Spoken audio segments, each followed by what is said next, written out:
Penn State's first true test comes this weekend as the Nittany Lions host Illinois in a fan coach-driven whiteout, 7:30 on NBC. Weather's been rainy here in State College all week, but looking like it's going to clean up nicely on Saturday for the Nittany Lions and the Fighting Illini. We have some practice notes. We've got the latest in Penn State, Illinois. We'll break down the game. We'll give you our predictions, and we'll get the hell out of here. If you haven't already, please make sure to like the video if you're watching live on YouTube. And if you're subscribed or listening on podcast, make sure you're subscribed on any podcast platform. Let's get right into the show.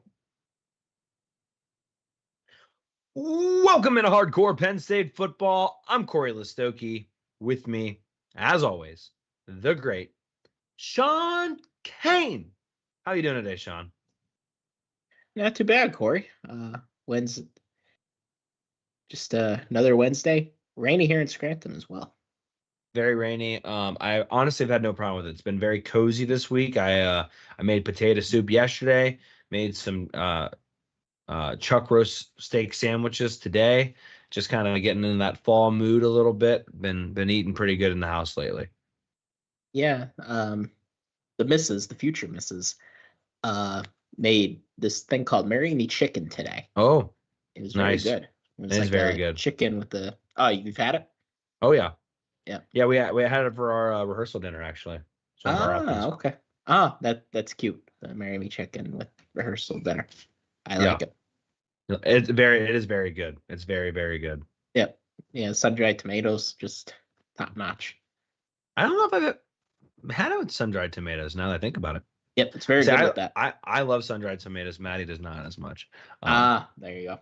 Welcome in on YouTube, the Mighty Jew. He says we are. So thank you, Mighty Jew, for being here. If you're watching live on YouTube, let us know. Say hi to us. We'll be doing our Big Ten Pick'em. That is in the description below if you haven't filled out your Pick'em yet. And let us know in the chat when we go through the games what you're thinking and who you would like to pick in those games. I'm very curious. We got some good ones in the Pick'em later on in the show. Just real quick, I'll give a little shout out. Blue and White Bourbon. Staying away from the bourbon tonight, but lots of the proceeds when you purchase Blue and White Bourbon go to Penn State's NIL fund, and you can buy it at the place in Hershey, or you can even buy it online. So there's no excuse not to get yourself a bottle. And if you're like me and maybe you don't particularly love where NIL is, which is a crazy day for NIL if you were watching on X, this is the least way to get something out of your NIL donations. Yep. I completely agree. Always better when it's kind of a mutually beneficial thing. That's right. Yeah. What's your take on the UNLV thing? Yeah. So in case there are people unaware of what's going on there with UNLV, I'll just kind of give my best little note here. Basically, the quarterback for UNLV, Matthew Slucka, has decided to redshirt the rest of his season. He's played in 3 games so far because of a NIL dispute between him and his agent with the school. Basically, what we've gathered is one side saying that they had a deal. UNLV is saying we didn't have a bigger deal, and they don't owe Slucka anything. And they're trying to figure this out. Right now, Slucka is saying he was supposed to get $100,000. And UNLV hasn't paid anything besides a relocation fee of $3,000, and that UNLV owes him a lot of money. The crazier part about this is that UNLV is in a really good position to earn the G5 automatic bid into the playoff. Shawn, my thought on this is 2 things. First of all, I was in a very much wait and see mode as far as who's right, who's wrong. A lot of the old people were like, Me too. "Oh, this is the end of college football," and college football is cooked 3 times a week. Right. And now there's other things I would probably agree with them on. But I was like, let's see what's going on here, because if UNLV is promising $100,000 here and there, like I think that's a lot of money for UNLV as far as like a football program. Maybe it's not. What do I know? So I'm in wait and see mode there. But I will say this. If there's any truth to this, and UNLV is not paying their quarterback the money they deserve, I think UNLV is making a huge mistake here. Because if UNLV has an opportunity to make it to the playoff, $85,000 is not going to matter. $100,000 is not going to matter. Whatever the number is, not going to matter in the grand scheme of things. Pay the man his money. You look better in hindsight as far as, paying him and coming on the, I guess, taking the higher ground on all of this. Also, for future prospects, your name isn't going to be tainted. People would still willing to go to your school. I don't know why anyone's going to believe anything that they say now from an NIL perspective. So they got to save their image a little bit here. They pay them, they make it look good, and then potentially they make the playoff and they make way more money.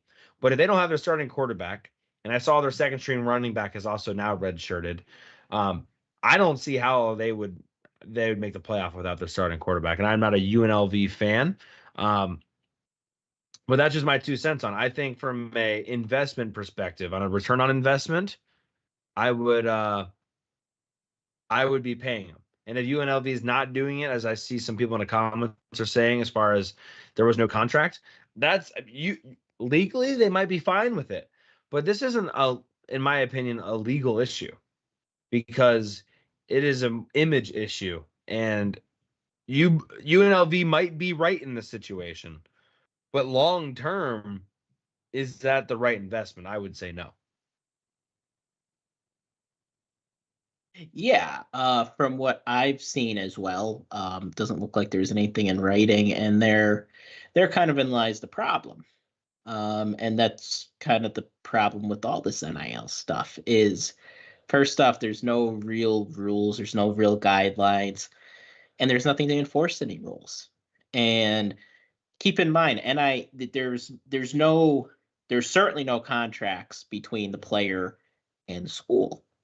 And then they make deals with sometimes shady characters and businesses. Not all of them by far, but some of them are. They're like, oh yeah, we'll give you $100,000 if you do X, Y, and Z. And then they do the old handshake agreement.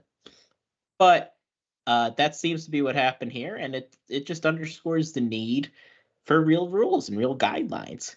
I think a big majority of college football fans, I won't say all because they all say, oh, we all want the players to get paid. I don't think you all do. But I think a huge majority of fans do want to see them get some kind of compensation. I think we all have to come to some agreement on what the terms are and what kind of, and some kind of real transactions that could be that need to be honored. And I think you'll start to see more of that when revenue sharing comes, and it is coming, which is good. I think you'll start seeing more, but NIL is still going to be here. NIL is not going to go away at the same time. Like, guys are still going to get sponsorships. So there's still the need to be able to fix sponsorships between players and these businesses that they're gonna have sponsorships with. So, but what's the problem with college football? Nobody ever wants to fix anything. Right. So as long as it stays unfixed, stuff like this is gonna happen. The one point I'll just make, my financial advice that I'm going to give people is always get things in writing. But again, that to me should be a non-issue in all of this, because UNLV should be making a wiser investment here, and they're probably going to get away with it. Probably happening all over the country. This is probably just one example of it. He's just the first one to ever say, I'm not playing. Right.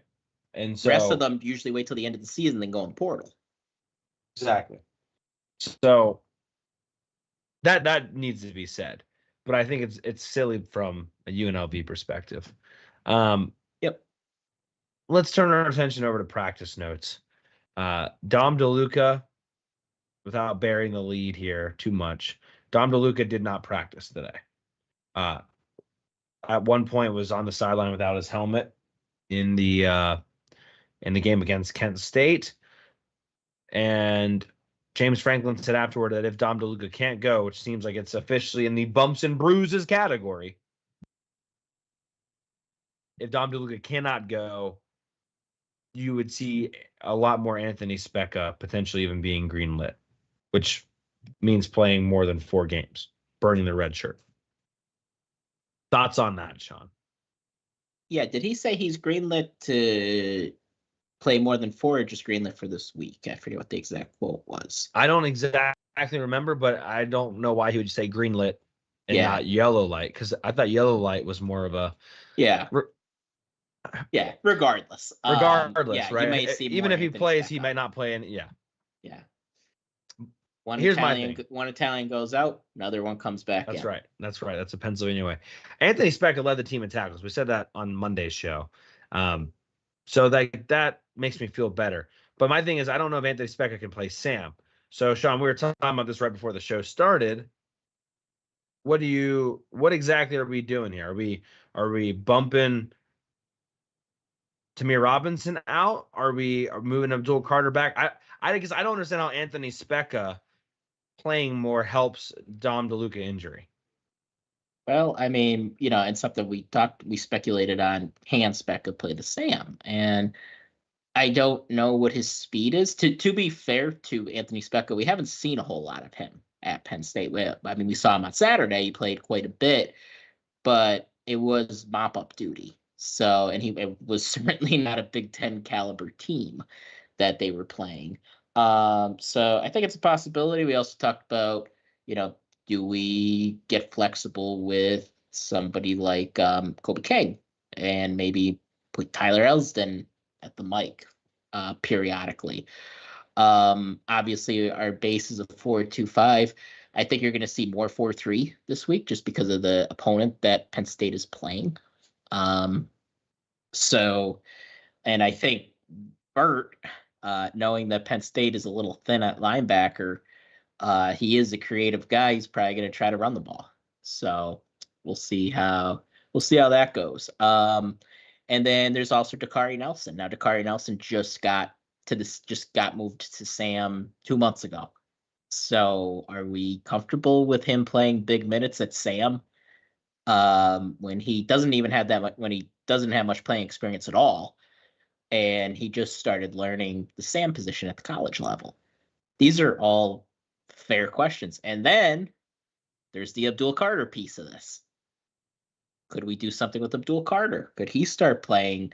Could he move back to Will? Could he play Sam? What does that mean for Tony Rojas? So all these things, I'm sure they're being discussed and lashed extensively. But I don't think anybody knows 100% how this is going to look on Saturday. Yeah, and I hate to bring it up, but to me, it just kind of goes back to the lack of depth they have right now. I mean, hate to say it, but having Kavion Keys helps out the situation a lot. Yeah. And you don't have him kicked off the team before the season started. We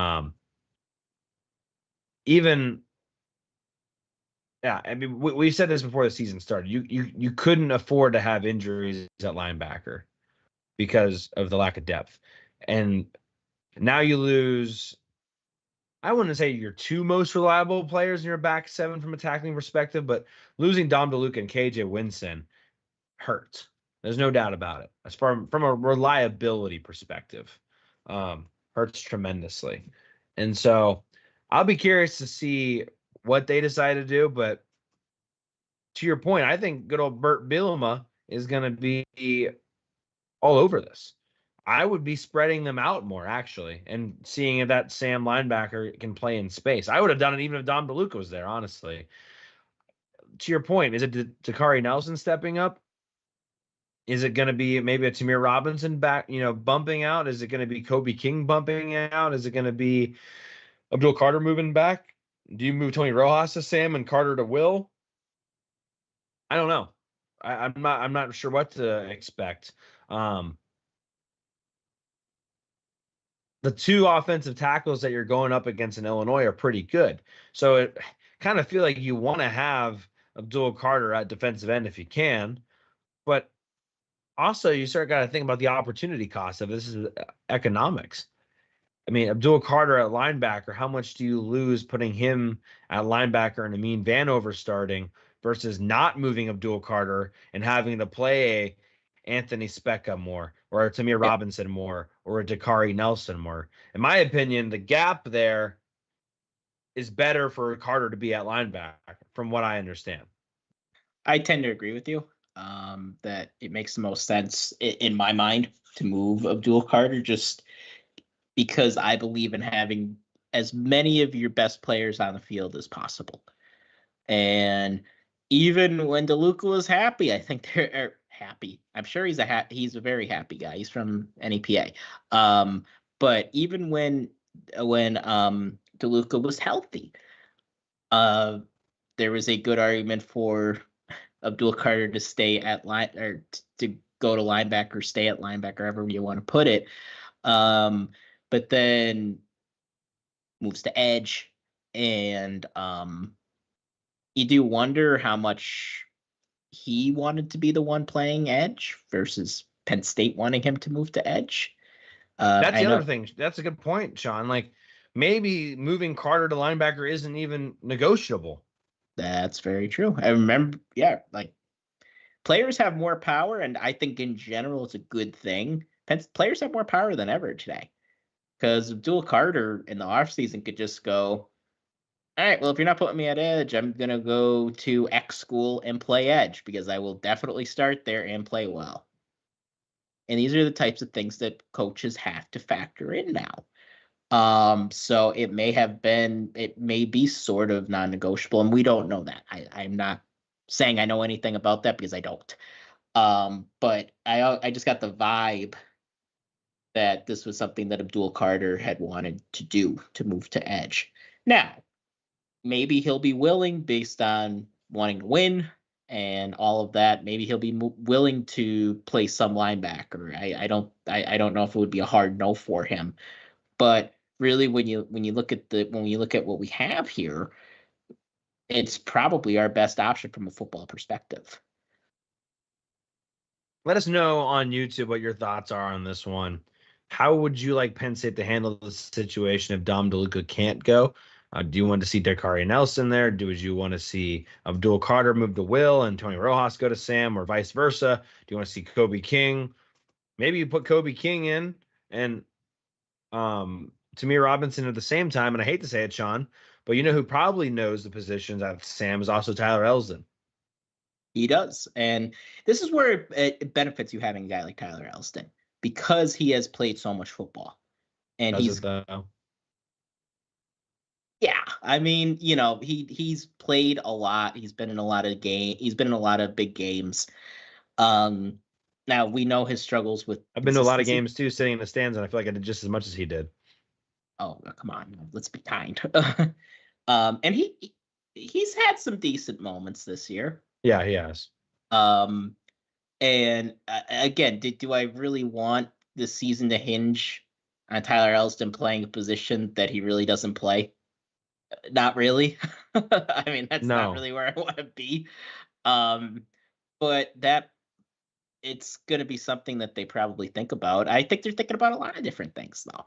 There are a lot of things to be considered here. And here's the thing, too. Here's the silver lining. All these guys that we're mentioning, I feel pretty positively about. The problem is they're going to have to play. You're asking all of them to play a different position.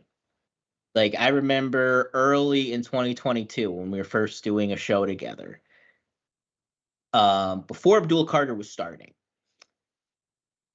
Curtis Jacobs had a couple tough games at the Will.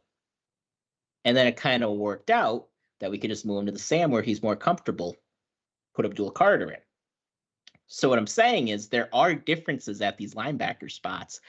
and the quality of how you play could go down. So if you put Kobe King at Sam, it's not guaranteed to work because he may just not be that great there. So what I'm saying is it's more complicated than it looks moving guys around. Yeah, and way back on YouTube says it sounds like DeLuca won't be able to go. They will use Speca there. I don't know if Speca can play the Sam. And honestly, I thought he did well for his first game on Saturday. I don't know if he's ready to play in space from a size perspective, from a speed perspective, not a seed. That's kind of weird. From a speeds perspective, I don't know if he's ready to play out in space, ready to cover wide receivers if he has to. I feel like that's asking for a lot. Yeah, but I mean, I would probably tend to agree that probably in the cards, or Franklin wouldn't say that he is greenlit. I guess so, because you feel pretty good about the mic 3 deep, unless you're moving one of them over. That's the only thing I can think of. So probably won't have an answer to this until about the end of the first quarter. But that is where that stands. That's probably the biggest news coming out of practice today. Shawn, what else did you want to discuss as far as practice notes? Cam Wallace is still out. I don't think that's any kind of surprise. I saw Andy Kotelnicki running with not Tyler Elston, Tyler Warren in coverage, and you got to just love the energy that guy brings. So I thought that was funny. Yeah, I think we covered it. This is not about practice specifically, but the 1994 team will be honored on Saturday against Illinois, which seems very ironic given that the drive happened against Illinois back in 1994. I think that calms the mojo, if you will, in the stadium from what Illinois did to Penn State in 2021. I feel like that evens it out. We're back to normal. Yeah. Having the 1994 team there. I hope we don't fall behind 21-0. No, I would prefer not to do that either. I mean, it'd be nice to win, but I don't need a heart attack. Preferably, yeah. All right. Well, let's transition over to. Well, are there any final thoughts you had on Kent State, Shawn? Not a ton. I feel like we talked enough about a 56-0 bludgeoning. I think I nailed it, by the way. It ended up being an Achilles tear for their backup quarterback. Yeah. Unfortunately.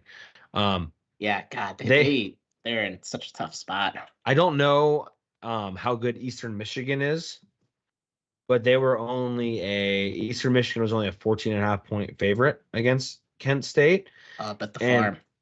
And I just feel like on your third string quarterback, Eastern Michigan could be just one sliver above Kent State for all I know, but I feel pretty good about 14.5. I am betting on that one this weekend.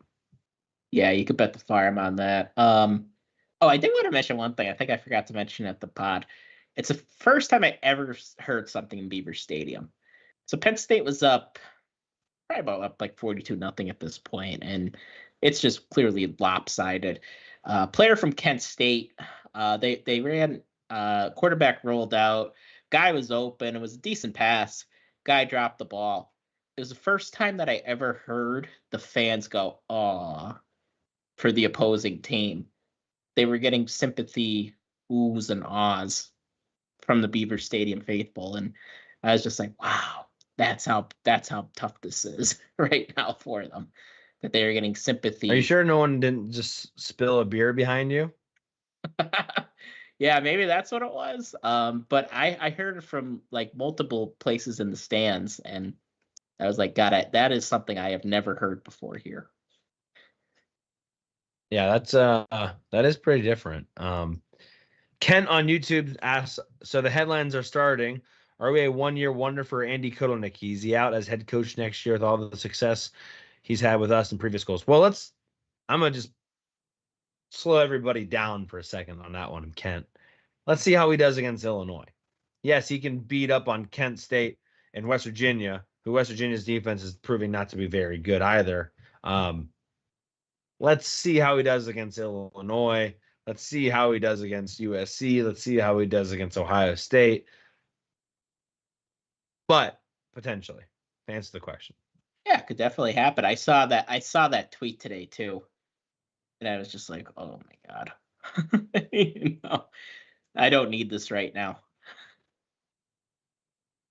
Sorry, I was yelling at my dog. He wants to go outside, or wants to go outside the recording studio, but he's hanging out with me today.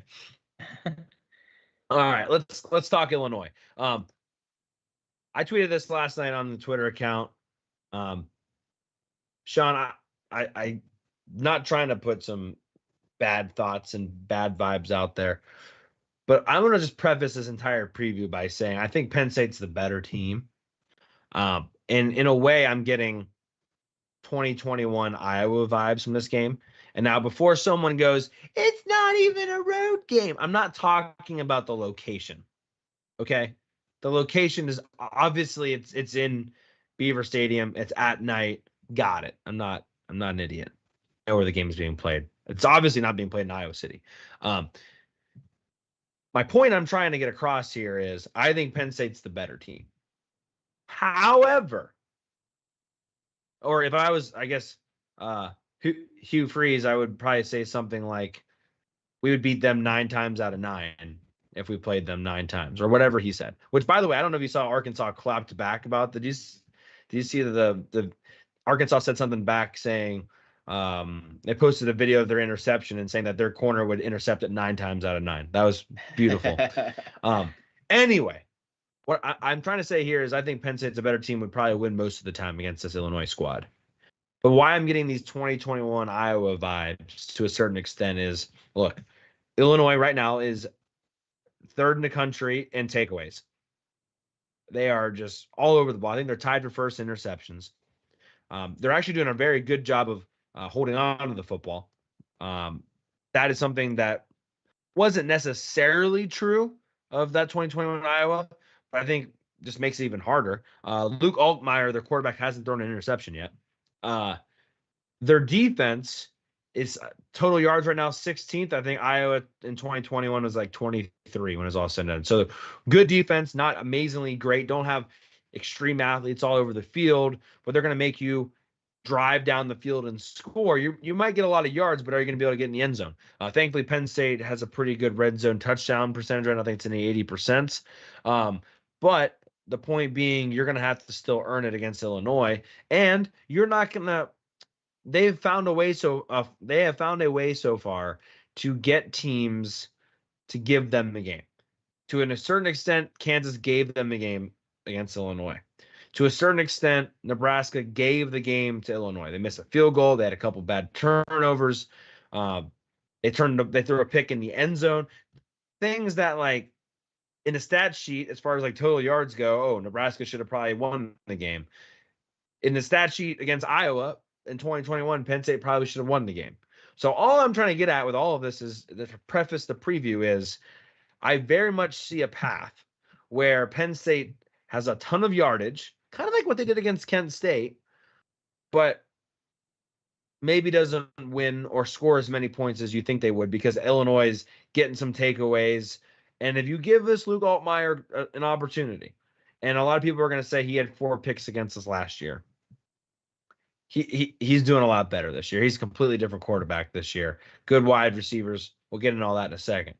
All I'm trying to get at here is we could see a game where if we get stuck in a rock fight, things could get really bad for Penn State. I think they're talented, but my point about the tweet last night is I could see a path where this one gets ugly, and all of a sudden good old Brett Bielema, of all people, who is basically a disciple of Kirk Ferentz at this point, finds some stupid way to beat Penn State like he did in 2021. Yeah, I could. I hope you're wrong. But yeah, that's it's a very similar thing that Illinois does to Iowa. They have a similar mentality. They're going to drag you in the mud and hope to keep you there. And if they keep you there, there's about an 80% chance you're losing, because it's very hard to beat them when they're in the mud. And then there's, I'm surprised he didn't start with the quote that's going viral all over Penn State Twitter media about whatever the hell that means about the whiteout energy. The whiteout. Did you watch Brett Bielema's interview, like his full press conference? I didn't watch the full press conference, but I saw that full answer, and it's being taken very out of context. He had a lot of kind things to say about Penn State, Joe Paterno, James Franklin. Yeah, he talked about that. He talked about Franco Harris. He talked about what kind of health that the Penn State program is in because Franco Harris went and visited Sue Paterno, like all sorts of stuff where he was very, very complimentary of Penn State. And that was completely taken out of context. Yes. Look, I'll be the first one to tell you. 12 years ago, I thought Brett Bielema was a turd. I don't think he's. I don't think he's. Yeah, I don't think he's as much of a turd as he once was. And now I don't know if that was because again, he was ambitious and he, sold out and took the money to go to Arkansas and left Wisconsin when he never should have. And I think he learned from that. And I'm not trying to be all wise and old here, but I think he has matured and he has found value. And when he went back in the NFL and he started thinking about places he might want to eventually go, I think Illinois was high on his list. And I was just talking to my Gramps about this the other night or last night. I don't know if he ever leaves Illinois unless it's for the Iowa job where he played football. That's the only place I could see him leaving. I mean, that is a perfect place for Brett Bielema is Illinois. Yeah, I tend to agree too. Like he was born to be a coach in the Big Ten. Like this is where he's not an SEC guy. He's just not. That's not him, and that's okay. That's not an insult. That's like this is where he belongs. I was at like midnight one night this week. I was looking at his Wikipedia.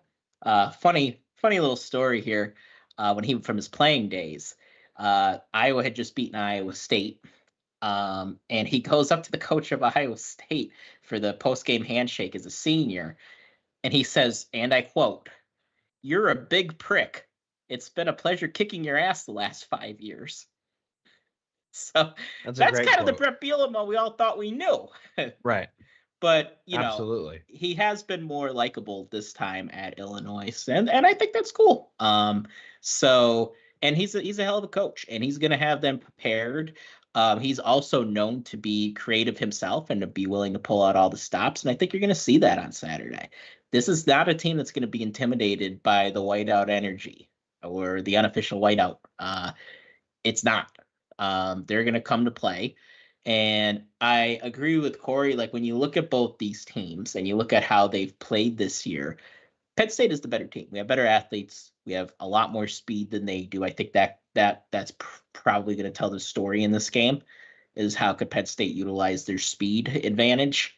And if they're able to do that, I think Penn State ends up winning rather comfortably.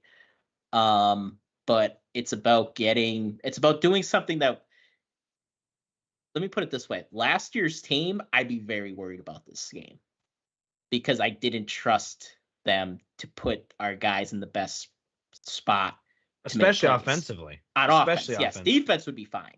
But Absolutely. I would just be worried about getting into like a 14-10 game. Right. And like I said, that's being dragged into the mud. You have a turnover, they get a short field. All of a sudden, you can't score. And I'm not really that worried about that this year. The only way the game is a 14-10-ish kind of rock fight is if we're turning the football over, which to me, that's not like a Drew Allard problem. That's going to be Caden Saunders fumbles it for the third time on his run back. Like it's going to probably take something like that to happen.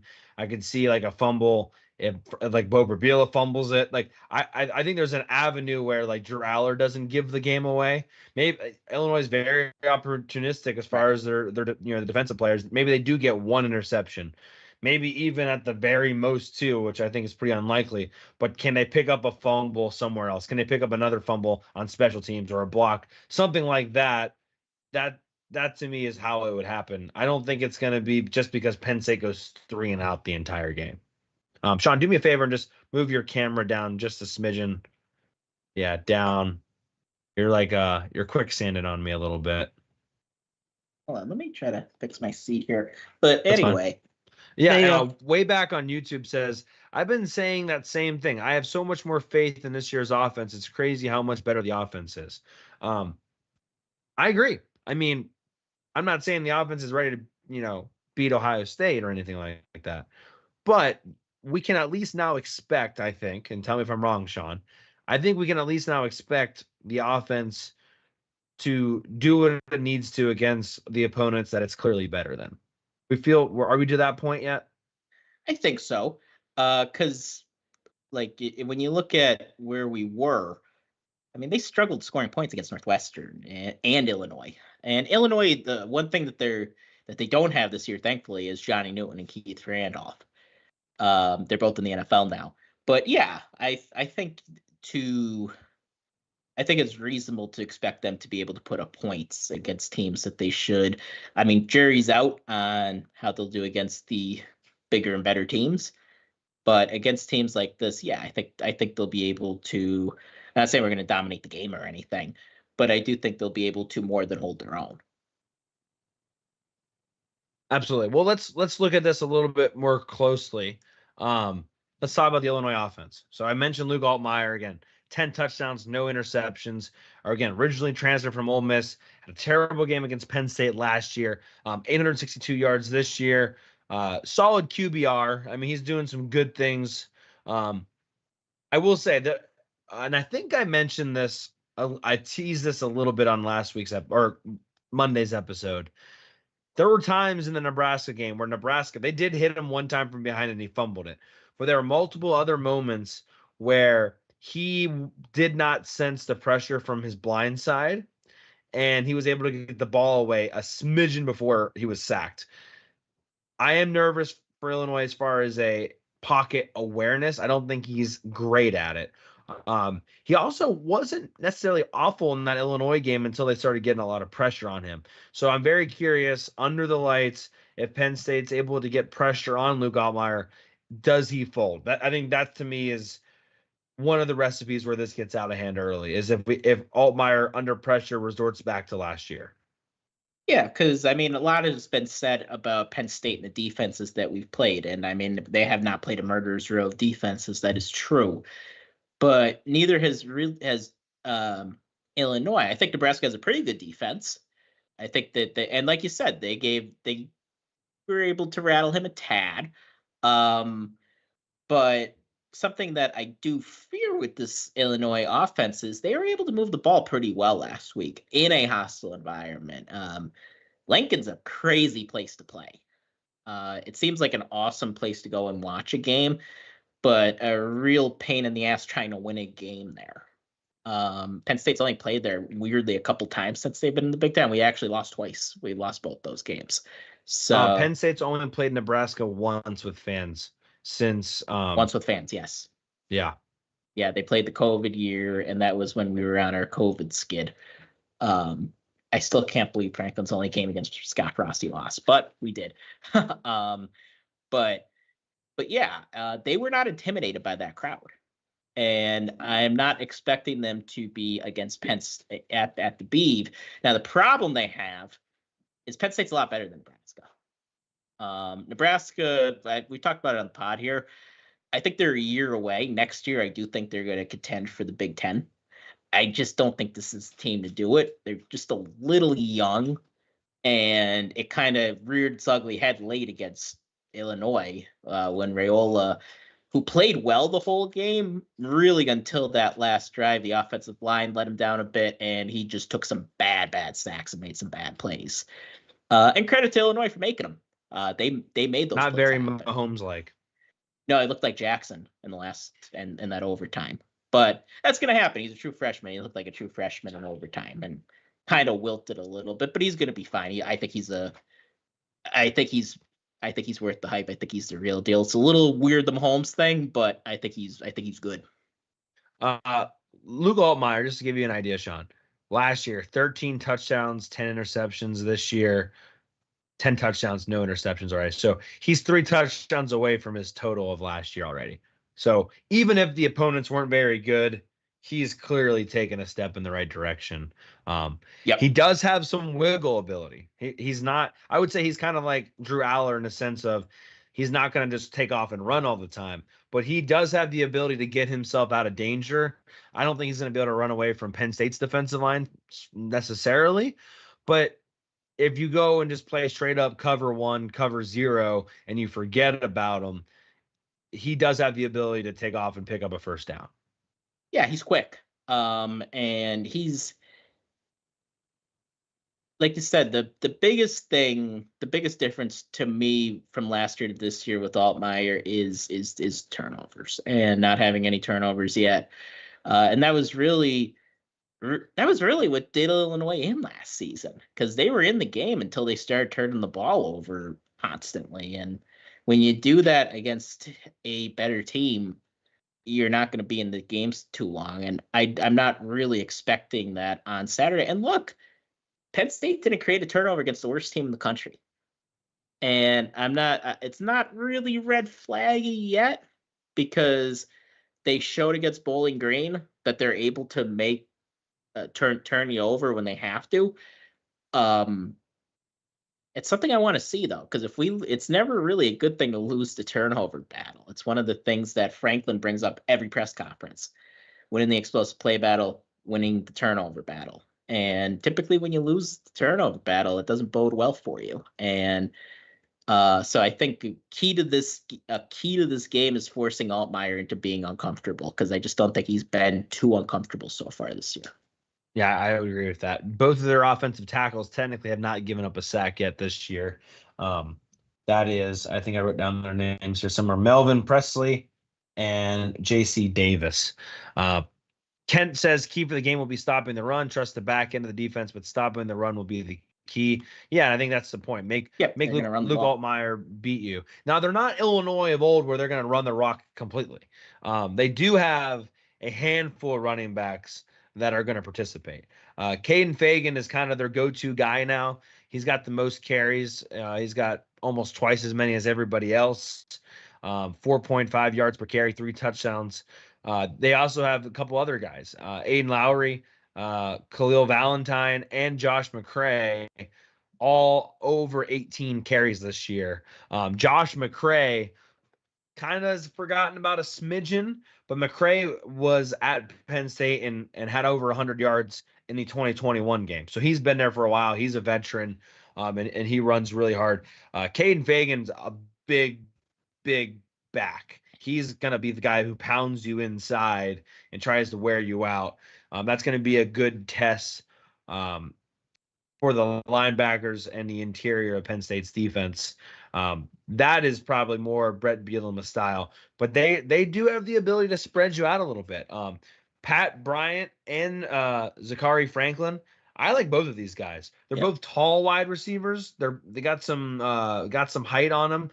I think Bryant is 6'3" and Franklin's 6'1", so they got some height on them. I think that could present some challenges for Penn State. And they just make some plays for their guys. Bryant has 6 touchdowns on the year already.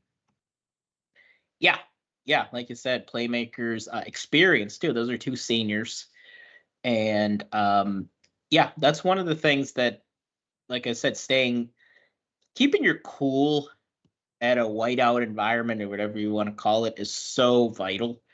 Like, I remember Minnesota a couple years ago.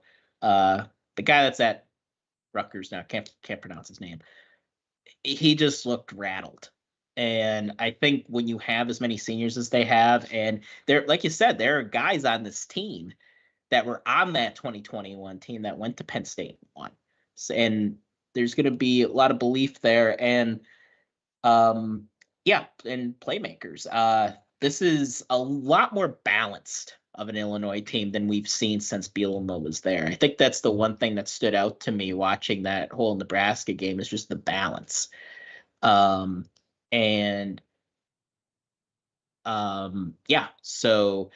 I do think it's in Brett Bielema's DNA to run the ball.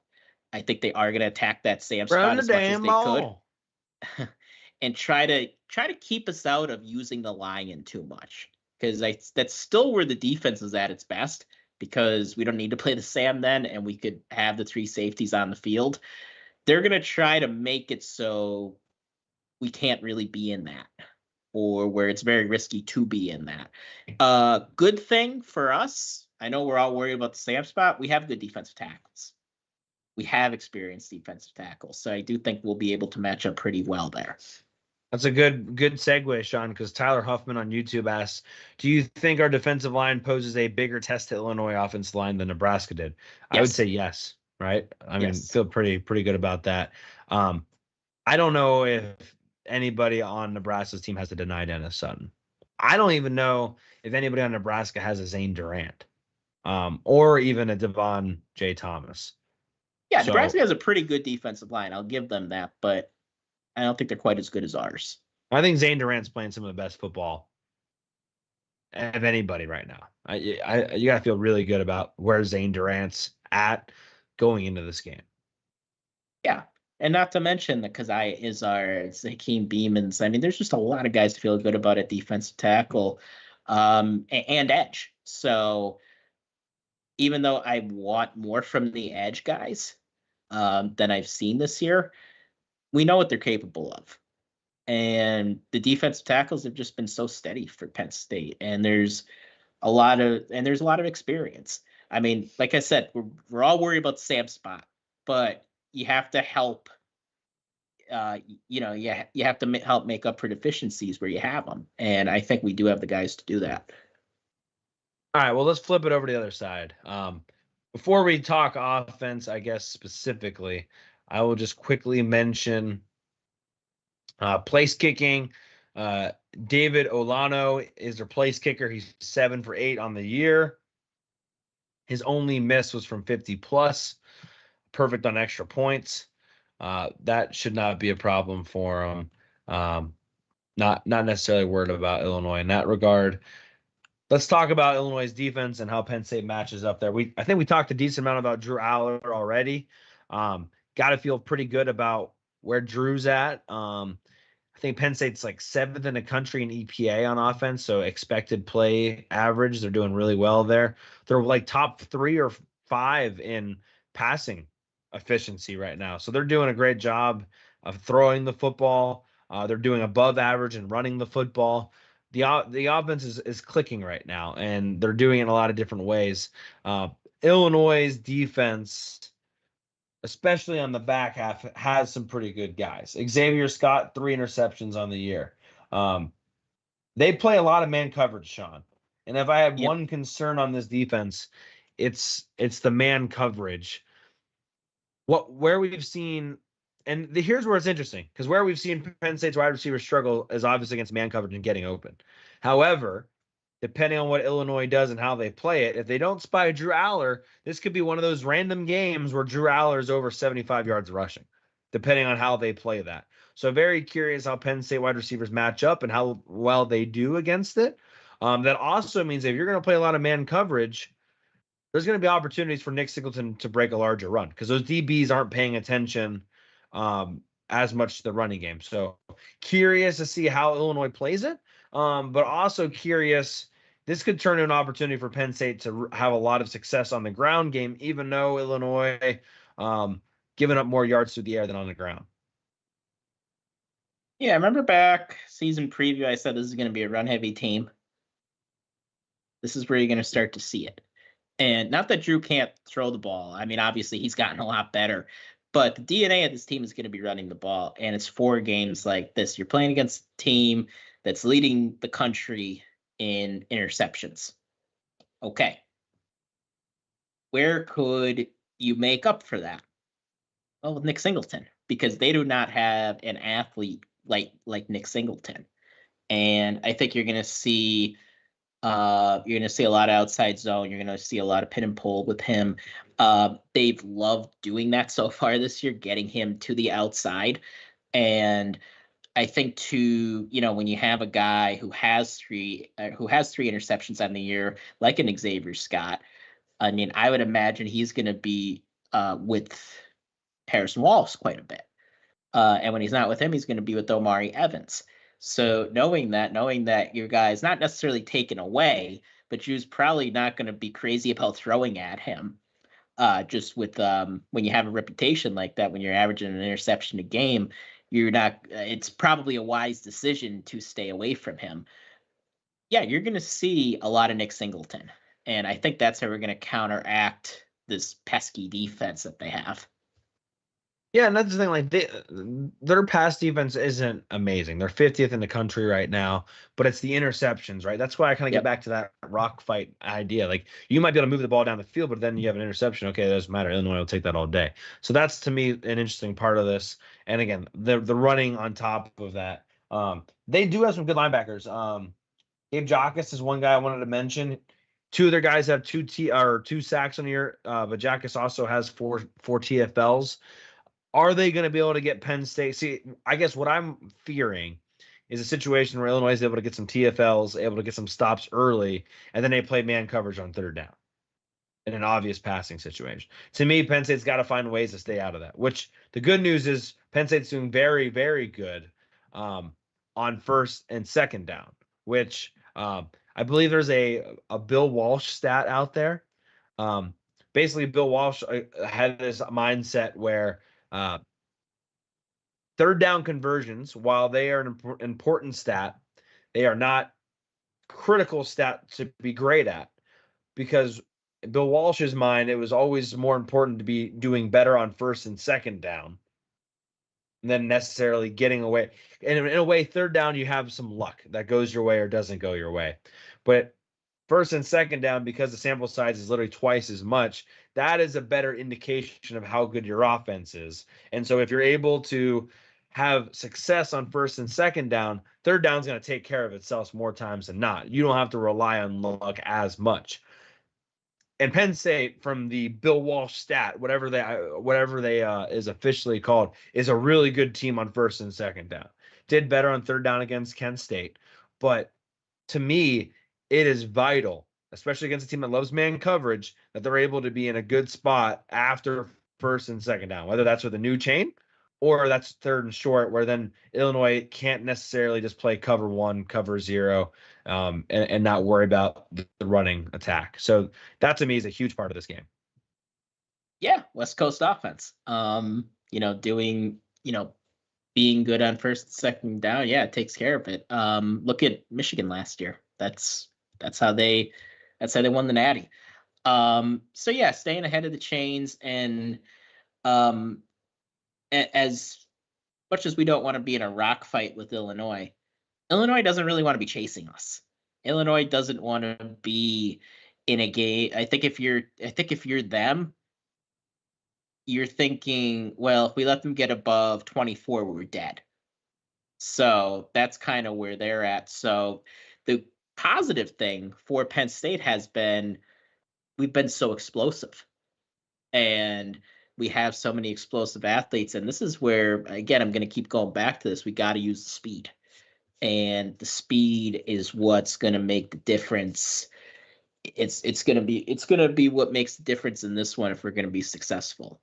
And I think they know. I think Penn State knows that, and Illinois is going to do what they can to counteract that. But in the end, getting your guys in space, if that's what we're successful at doing, it's going to carry the day. I was just looking at TFL leaderboards for teams. I want to take a guess who's number one right now in TFL's 3-4 games.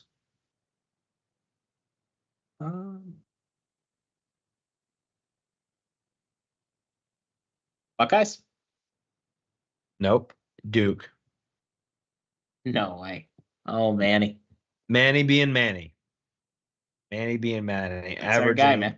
There's actually one team. Georgia Tech's actually played 5 games. There's actually a decent amount of teams that have played 5 games. He still has more. 46 TFLs already on the season, averaging 11.5 TFLs per game right now. Damn. That's our guy. Yeah. I just brought that up because I think it's so critical for Penn State to stay in front of the stick. So I was curious. Illinois. And keep this in mind about man, too. They play a lot of man. How are they going to match up with Tyler Warren? I don't know.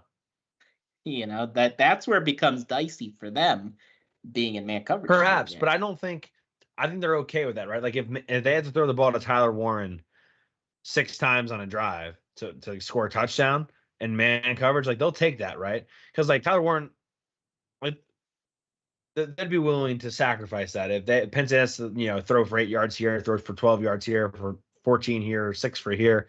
They take that all day, as long as they're not giving up the big play that way. 2-man over the top, keep everything in front of you. I could see them doing a lot of that.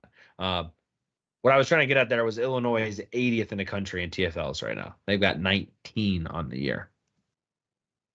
Yeah, not where you want to be. Penn State's actually lower than that, if you're curious. Yeah, well, that's also been an issue with this with us so far that we've talked about. And in a way, it's probably more important for them to keep us behind the sticks. It's important for both of us, but when you're trying to pull an upset, good way to do that is keeping the other team in 3rd and 15s, 3rd and 12s. So if Penn State's getting, 6 yards, 3 yards, and we're in 3rd and 1 the whole game, yeah, could be a long night for the Illini. For sure. Dennis Briggs Jr. is one other guy I wanted to mention. Newton's gone, but Briggs Jr. is a really solid player. They got a solid defensive line. There's not about it. I think this is going to be a good test for Penn State's offensive line. Had some questions about tackle a little bit. I think Penn State's guards and center, I think Nick Dawkins is playing really good right now. I want to see what the interior is able to do against this Illinois defense. Are they able to match up and dominate? And will the tackles hold up long enough, especially in those man coverage opportunities? Matthew Bailey, one other guy I wanted to mention, playing defensive back. He's already got 23 tackles on the year. And Dylan Rozek, also 20 tackles at linebacker. He also has a sack as well. Anyone else, Shawn, that you wanted to bring up on this Illinois defense? Yeah, I was going to highlight Rozek too. Has 2 forced fumbles. So they're going to be opportunity, and might be a little wet. Don't know for sure. Don't have a final forecast yet. But I hope not. I hope not too. I think that benefits Illinois if it is. But yeah, it's a completely different game if it turned into something like that. Yeah, I don't think it looks heavy right now, but I mean, we're 3 days out. We have no idea what it's going to be. But I did see some potential for rain. And if that's the case, they're going to be wet balls. So we better be able to take care of it when you have a guy that's averaging almost a forced fumble a game on the other side. Yeah, and one other last thing I was going to mention about it being a rock fight, like penalties aren't going to help. Yeah, I think Franklin's right about the penalties not being a major factor in the game. Like right now, if you look at the top or the worst teams in penalties, Indiana, who's undefeated, they're 96. Penn State, 97.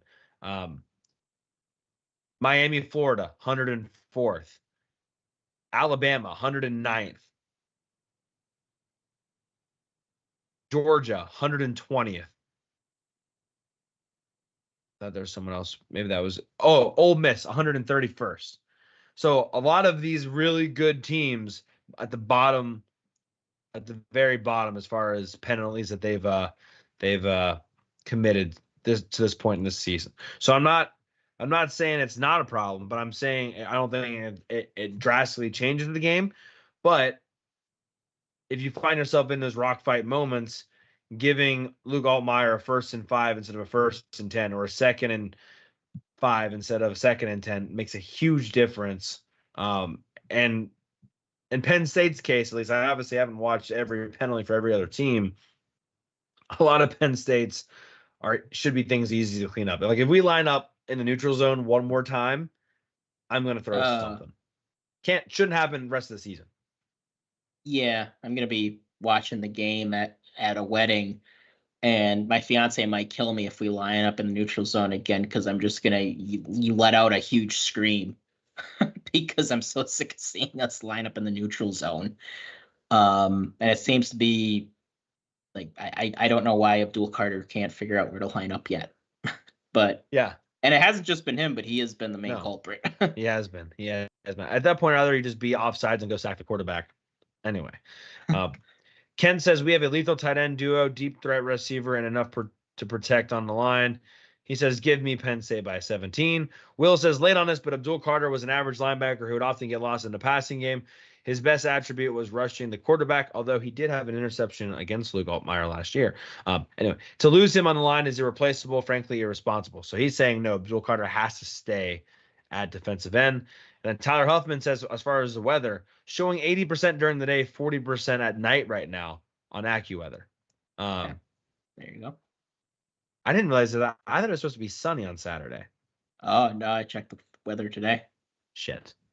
Yeah. We got a big tailgating day coming up. I'd rather not be raining. Well, your experience with tents. Yeah. It's not the point, though. Yeah, I know. It sucks. Anything else you want to talk about before we transition to Pick'em? No, I think I think we covered it well. Also, that's a good point on Abdul Carter too. That is the pro point to keeping him at edge. I wouldn't say he was average at linebacker, but he wasn't quite as good as some people hyped him up to be. Like he wasn't in that LeVar, Micah, Navarro Bowman mold. He was a guy that had a lot of promise and that people thought could eventually get there, but he didn't really show that yet. I'd say he was better than average, but he wasn't quite what everybody thought he was. I think that's fair. Yeah. But you have to look at what we have right now. If you move him to linebacker, would you rather start Amin Vanover, have him play more minutes, or would you rather move somebody to the Sam? That we just don't know a whole lot about, and I think that's what you got to think about with that. All right, let's go to the Pick'em. All right. If you haven't yet, go fill out your Pick'em. Not too late to get started, but you don't want to start any later than now. It's in the description. There's a link to it. Just a Google form. You fill it out each week. You get points. Again, if you fill out multiple, I take your first score. There's one spread this week that isn't a 0.5. And with that one, if for whatever reason, if it lands right on it, I'll give you 1 point. I think that's how I'm going to deal with that. Anyway, let's get right into it. Right off the bat, kind of a tough one, Shawn. Washington, really good game against Northwestern, on the road at Rutgers. Where'd you go with this one? I went Rutgers. Just think Rutgers is a better team. Coming across country, playing on the complete opposite end. I like State University, New Jersey in this one. I am also a lot higher on Rutgers than I feel like a lot of people are. Hey, Josh Pate had Rutgers ranked for the first time, I believe. In his, he doesn't rank people; he's rating, whatever he calls it. But I'll make a bold prediction about Rutgers. I think by the end of the year, they are a ranked team. They go at USC in a couple weeks, I think. That'll be a good game. If it was at home, I'd probably favor Rutgers. Michigan showed you how to beat USC, and I think Rutgers could do a lot of that same thing. Yeah, I think Kyle Monungai is a really good back. Like he's like just like Isaiah Pacheco to a certain degree. Like I think Monungai is going to do really well in the NFL, and people are like, Rutgers, really? I also think there's still a stigma with Rutgers where like people don't want to give them credit. So I'm going Rutgers as well. Let's go with Minnesota versus Michigan. Minnesota did not really look great against Iowa. For a second they had the lead, and then all of a sudden they did not have the lead at all. Michigan obviously coming off a good win against USC. Michigan's at home. Yeah, it's a rivalry game, and Michigan. If I was, is this the bucket? No, what is this for? This is for the. This is the axe. No, is it? No, that's Paul Bunyan is Michigan State. I think is this the. I forget what this is. Yeah, it's some rivalry, but rivalry game could be, and Michigan really wasn't playing that great going into the USC game. So it's the little brown jug. Little brown jug. So potential for a letdown. But I think Michigan still wins. What's the line in this? What's the spread? Did I put that one down? The spread started at 10.5 for Michigan. I'd be tempted to take Minnesota in that because of the potential of a letdown, but Michigan wins. Yeah, I got Michigan winning too. Yeah. I think you texted. I think I had said this before, but you texted and reminded me of this. I think PJ Fleck is what a lot of people think James Franklin is. But anyway. Yes, he is. This might be 2019. This might be Big Ten game of the week. Maryland versus Indiana. Hoosiers undefeated. take a sig. Signetti's coaching out of his mind right now, and Loxley coming off. Well, they lost a couple weeks ago. Both offenses, I think, can score some points here. I'm going to take Indiana to win this football game. Taking the Hoosiers too. I feel like I picked against them enough. I'm going to keep riding until they lose now. So going Hoosier Daddy again. Signetti's building something really, really nice out in Bloomington. I wonder how long he'll be there. Yeah. Because he's been doing such a good job. He might not be there very long. Yeah. Nebraska at Purdue. I'm going to take Nebraska, but this feels like must win for Purdue already. Yeah, but they're not going to beat anybody decent this year. No. I'm going to take Nebraska. The Purdue looks pretty ugly. Wisconsin taking on a USC team that is trying to rebound. Yeah, I'm taking USC. If Wisconsin had Van Dyke, I would probably take Wisconsin. Wow. Just because USC really hurt you from last week, huh? They really hurt you. I guess so. That's college football, right? I think I say every year, you don't really know how good anybody is till like the middle of November. You really don't, because there's so much that changes week to week. But I'm taking USC here. I do think they'll be able to lick their wounds a bit. And Wisconsin, with their backup quarterback, is just yuck. Yeah, I'm taking USC to win pretty comfortably. Ohio State at Michigan State. I'm taking Ohio State. I think Michigan, this is a good test. Like, Ohio State's defense theoretically should be better. I think Michigan State, hate to say it, Nick Marsh is looking really good. I think Michigan State can score some points at least. Curious to see how many they're able to score. Like, are they able to score 20-something points against Ohio State? I don't think they will, but that would be a good, at least, first barometer for Ohio State's defense. Yeah, I'm taking Ohio State as well. Michigan State still building up. I think Nick Marsh was hurt last week. So that obviously helped lead to losing to the Fighting Bill O'Briens. But it was still a close game. That. It's good to know.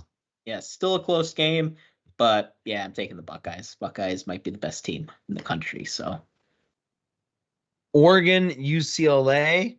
UCLA, I give them some credit. They fought against LSU down there in Baton Rouge. They did. But I think Oregon is going to win this football game comfortably. I think Oregon too. Yeah, maybe you're seeing some improvement with UCLA. And also, like, you think about that first Big Ten game where they got smoked by Indiana. Indiana ended up being better than anybody thought, at least so far. So I'll take Oregon, even though Oregon hasn't been crazy good to start the season. They're still either the second or third, who knows, maybe the first best team in the conference. Double down. Here's the thing. I think a lot of people are going to have the exact same picks this week. Yeah, I think so too. I'm taking Indiana to cover 7.5 against Maryland. I forget what my double down was. Can you refresh my memory? Minnesota, Michigan, 10.5. Maryland, Indiana, 7.5. Wisconsin, USC, 14.5, which I think is reasonable. And Nebraska, Purdue, 10. Yeah, that's the one I took. I took Nebraska. I think all of these, I would feel good about all of them except for the Minnesota, Michigan one. I think USC could win by 14.5. I think Nebraska could beat Purdue by more than 10. Mm-hmm. Yeah. Nebraska could have beat Illinois by more than 10 as well. Right. That's how crazy that game was. All right. That's the pick'em. I'm not going to say we're done this time because I did that once already. Yeah, I forgot about that. Let's drop our predictions. Shawn, I believe I went first last time, so I will let you go first. Yes. So, best team Penn State's played so far is the Illinois Fighting Illini. They're coming into town into what will be a whiteout environment. I think that whiteout environment bodes well for Penn State, especially their defense. I mean, Penn State's defense has had one bad half, and I think that's what people have focused on so far, but they also contained a pretty good West Virginia offense as well. And I think people kind of forget that already. And they did that on the road. So I really have a lot of respect for Burt. I think he's one of the best in the biz. He's going to try to muddy it up. I think he'll be somewhat successful, but not enough. And I am going to take Penn State to win this game. I think Penn State ends up pulling away, and they end up winning 27-10. So you got a 17-point differential there. Yes, I think right now that does not cover the spread, but Yeah, I expect it to cover the spread by the time game day comes. It hasn't dropped very much. It's still at 18, which I'm surprised by that. Drop. Yeah, I think it'll still go lower than 17. Okay, so I haven't placed my bet yet, so maybe I'll wait a little bit longer. I would too, because 18's a lot of points. Yeah, I think we're gonna play pretty good on Saturday, but 18's just a lot. So I mentioned when we first started previewing Illinois that I see there being a possibility where this turns into a rock fight where Penn State moves the football and has a ton of yardage and throws an interception here or fumbles it here, or they get a stop on defense and then they have a fumble issue on the punt return, and Luke Altmaier, who hasn't thrown a pick this year, is able to do just enough to make this a problem.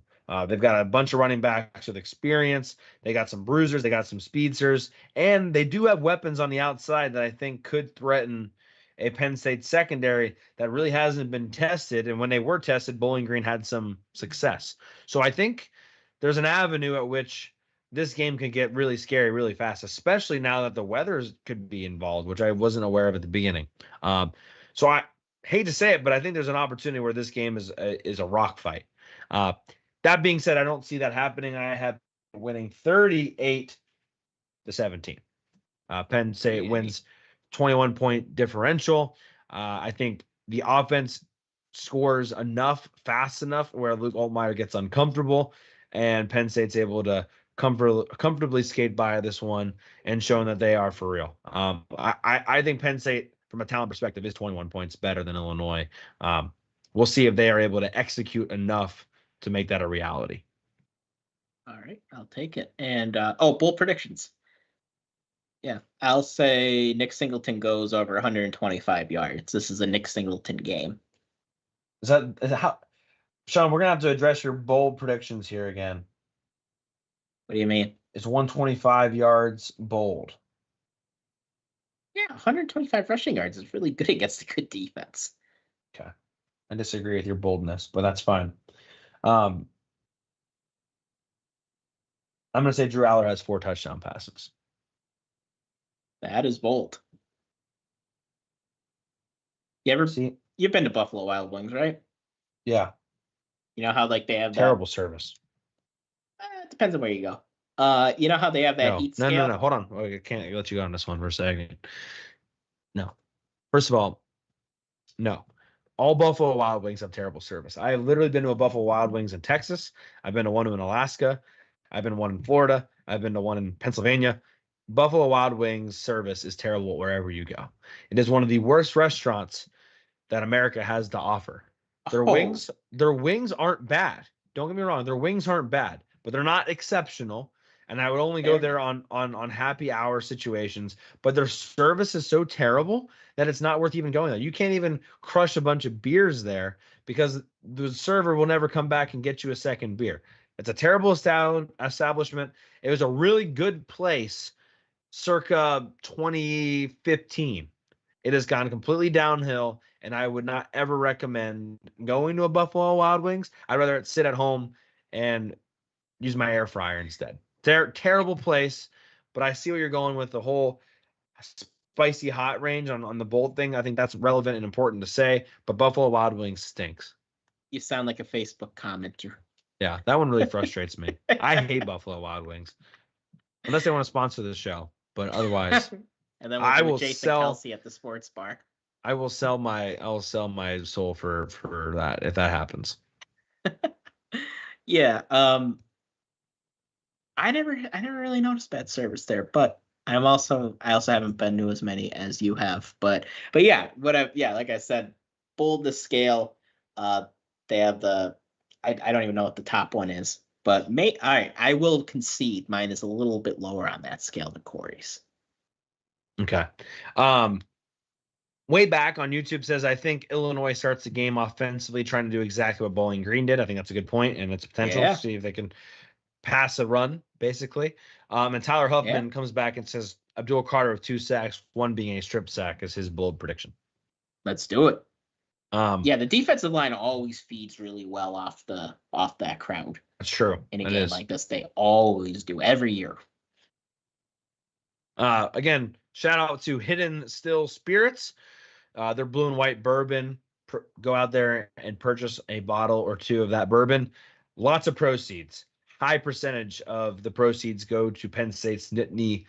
I always do that. Lately I've been doing that. Penn State's NIL fund. I say Nittany because I'm thinking N and just messes it up. A lot of proceeds go over to the NIL fund. Speaking of which, I'll just wrap up by saying I saw Penn State got a donation from Playfly for the Beaver Stadium production renovations, and I think they're up to $36 million now in funding renovations so far. So that's pretty cool. Yeah, the donation, and something that we haven't seen a whole ton of, to be completely honest with you. I thought we had to hire Matt Rule in order to see donations, Shawn.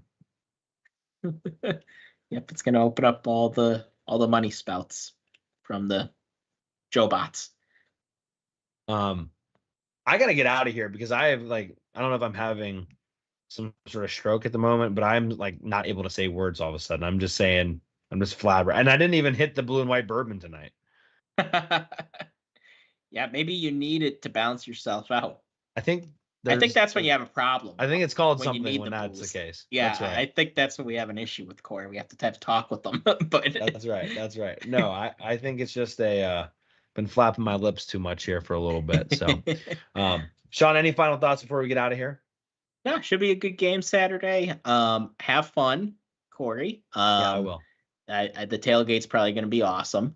Should be a good like one. I said, I'll be at the wedding. Will still be a good time. I still will be watching the game. TV situation's good where it'll be at, and it's on Peacock too. So I have that in my back pocket. Got your Peacock guy. Shout out to way back, Tyler, Kent, Will, and Mighty Jew for hanging out with us on YouTube today. Appreciate that quite a bit. If you haven't already, please make sure to like the video, subscribe on YouTube, or wherever you're listening to the podcast. We will see you on Monday, breaking down potentially a Penn State victory in a whiteout energy environment. For Shawn Kane, I'm Cory Lestochi. See you guys later.